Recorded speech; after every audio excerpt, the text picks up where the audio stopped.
for example, your conscious intent is to study.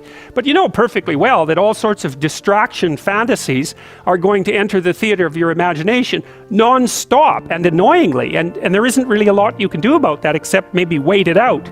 You know, so you'll be sitting there reading and your attention will flicker away. You'll think about, I don't know, maybe you want to watch Jane the Virgin on Netflix or something like that, or maybe it's time to have a peanut butter sandwich, or you should get the dust bunnies out from underneath the bed, or it's time to go outside and have a cigarette, or maybe it's time for a cup of coffee, or it's like all these subsystems in you that would like something aren't very happy just to sit there while you read this thing that you're actually bored by, and so they pop up and try to take control of your perceptions and your actions non-stop.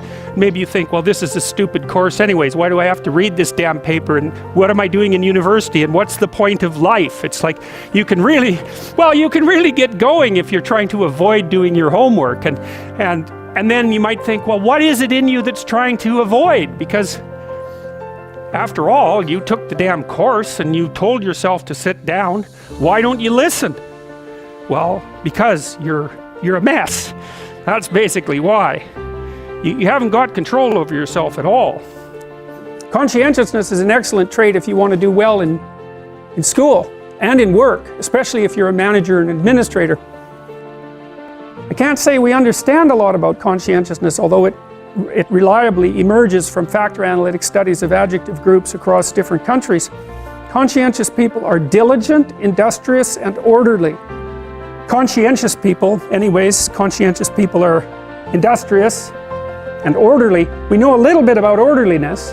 It seems to be associated, strangely enough, with disgust sensitivity, which I suppose isn't that surprising. You know, if you take an orderly person and you put them in a messy kitchen, they respond with disgust and want nothing more than to straighten it all out and organize it and clean it. And there's tremendous variability in orderliness. The correlation between conscientiousness and grades is about 0.4. It's about 16% of the variance. It's the second best predictor of university grades after intelligence. And we'll talk about intelligence during this course too. Conscientious people, their industriousness and their orderliness makes them schedule their time. So they make efficient use of their time. They use schedules and that sort of thing. We haven't been able to figure out anything about the underlying biology or psychology of industriousness. We've tried really dozens and dozens of tests attempting to find a laboratory measure on which industrious people do better, and we failed completely. I mean, industriousness involves sacrificing the present for the future. Something like that, and it seems like you have to be able to conceptualize time in order to sacrifice the present for the future.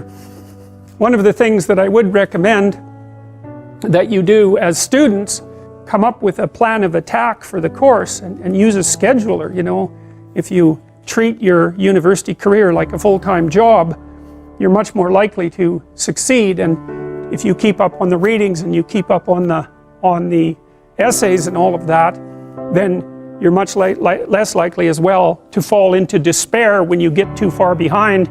Using a Google Calendar or something like that to organize a schedule for the entire semester at the beginning of the semester can be invaluable, especially if you're not very industrious, because it can keep you on track. And one of the things we know about industrious people is that they are very good at using schedules and at planning the use of their time. And so I would like to say that you should all be smarter, but I don't know how you could be smarter. We don't know anything about how to improve intelligence, and I suppose we don't really know anything about how to improve industriousness either, but I can tell you that people who are industrious come up with a strategy for solving the problem that's ahead of them, and then they do whatever they can to stick to the strategy. And so, for example, if you sat down today or tomorrow for a couple of hours, 3 hours, and you filled in a Google Calendar, whatever you happen to use, with a strategy for studying and a list of when all your assignments are due and all of that, and when you're going to sit down and study, then you won't be in a position where you have to cram for 10 hours a day hopelessly right before, you know, an important exam. It's also a very ineffective way of studying, by the way. I mean, first of all, people who cram for 10 hours say they're studying for 10 hours, but they rarely are because, well, I can't study for 10 hours. I don't have the power of concentration that would enable me to do that for that prolonged period of time. I can manage about 3 hours of intense intellectual activity before I'm pretty done. And it's also the case that if you study and then sleep, and then study and then sleep, and then study and then sleep, you space it out, then you're much more likely to remember. It's also much more likely that you're much more likely to remember if you try to recall the material. And so highlighting and that sort of thing isn't very useful, but reading, closing the book, summarizing what you've read without opening the damn book, that's useful.